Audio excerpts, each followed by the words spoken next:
দাদা আমরা এসেছি দেবিলা গ্রাম আমাদের সাধন দাদার 20 তলার জমিতে, যেখানে আমরা সেমকো কোম্পানির এসওপি এবং ইপসোটপ প্রয়োগ করেছিলাম। আজকে প্রায় 20-22 দিন বয়স হয়ে গেছে, কিন্তু লাগানোর মতো হয়ে গেছে দেখতে পাচ্ছি। আমাদের দাদার কাছে জানতে চাইবো যে এই শীতে, এই কুয়াশায় আর এরকম পরিস্থিতিতে কিন্তু আশেপাশের ম্যাক্সিমাম চারাই বসে যাচ্ছে, হলুদ হয়ে যাচ্ছে। তা দাদার কোনগুলো ভালো আছে আর কোনগুলো ভালো নেই আজকে আমরা জানতে চাইবো দাদার কাছে। দাদা কি অবস্থা বলেন?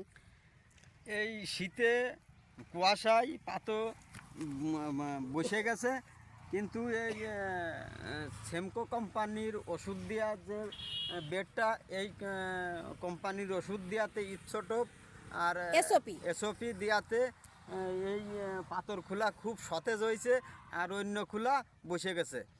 তাই এই কোম্পানির ওষুধ আসলেই খুবই ভালো। আমি এতদিন যাবৎ অবহেলাপূর্ণ হয়ে ও কোম্পানির ওষুধ ব্যবহার করিনি, কিন্তু এই কোম্পানির ওষুধ এই বীজতলা তৈরি দেখে আমার খুব মনে আগ্রহ জাগিছে। এই কোম্পানির ওষুধই ব্যবহার করার দরকার, যেহেতু আমাদের কৃষক, যেহেতু আমরা যেটা ভালো হবে সেটাই আমরা ব্যবহার করব। আচ্ছা, এখানে বলতেছেন যে ম্যাক্সিমাম বসে বসে যায়, তাই না? হলুদ হয়ে যায় কারণ প্রচুর শীত পড়েছে, তাই না? তা আপনার এই যে আমি যদি একটু এখানে আগে দেখাই, যে এখানে কিন্তু আমাদের এই যে দাদার এই দুইটা বেড, তাই না? আর এই বেডটাই দিছিলাম আমরা এসওপি ইপসোটপ, আর এই দুইটাই কিন্তু দিইনি, দুইটাই কিন্তু দেখেন দাদা হলুদ হয়ে গেছে। আপনারা কি একমত ভাই? একমত যে এই পাশে কিন্তু হলুদ হলুদ হয়ে ছোপ ছোপ বসে গেছে। আমার ক্যামেরায় কেমন দেখা যাচ্ছে বুঝতে পারছি না, কিন্তু হলুদ হলুদ হয়ে বসে গেছে এই দুটো বেডি। আর এইটা কিন্তু সবুজ সতেজ আছে। কাছে যদি নিয়ে যায় তাহলে দেখা যায় যে এই দেখেন পাতাগুলো কিন্তু স্পট পড়ে গেছে, তাই না? এই যে প্রচুর স্পট পড়ে গেছে এবং পাতাগুলো ছোট আছে, ছোট। এবং এখানে যদি আমি একটা পাতা উঠাই দেখি যে এই দেখেন একেবারেই কিন্তু ছোট এবং দাগ হয়ে গেছে, হলুদ হয়ে গেছে, চিকুন আছে। আর এই সাইডে যদি দেখি তাহলে দেখেন এখানে একেবারে সবুজ সতেজ, কোনো হলুদ নেই। একটা চারাই কিন্তু দুটো তিনটে কুশিয়া চলে আসছে, তাই না? দুইটা, একটা আর দুইটা, আপনি ওইটা হাতে রেখেন। এখানে দেখেন কোনো পাতা পোড়া নেই, হলুদ নেই, একদম সবুজ সতেজ, আগাগোড়া সব ঠিক, তাই না?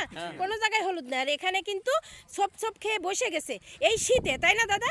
এখন আমরা যদি এখানে আমার দাদা নিয়ে এসছে হাতে করে, এটা একটু দেখান যে এই চারাটা আর এখান থেকে এই চারাটা কিন্তু আমরা পাশের জমি থেকে নিয়ে এসছি।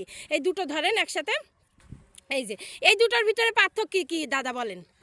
এই দুটোর ভিতরে এই চারাটা রোগ না রয়েছে, বেশ একটা ভালো না, কিন্তু এই চারাটা খুব সতেজ। এই সেমকো কোম্পানির ওষুধ ব্যবহার করাতে সুস্থ সবল আছে, সুস্থ সবল আছে, এসওপি ইপসোটপ সুস্থ সবল আছে।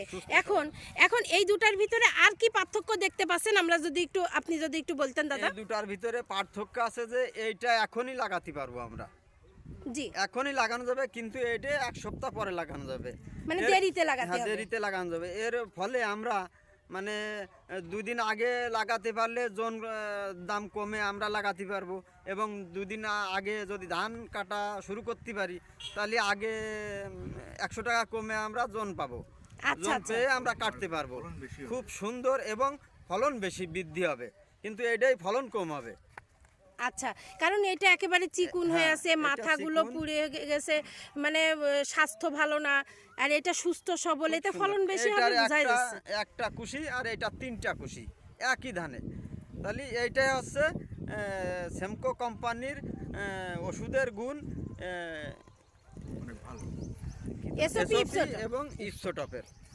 আচ্ছা, তাই এই যে মানে সব দিকতেই দেখেন, শিকড় বলেন, তারপরে হচ্ছে গাছের বৃদ্ধি বলেন, মানে সুস্থ সবল রয়েছে এইটা, তাই না?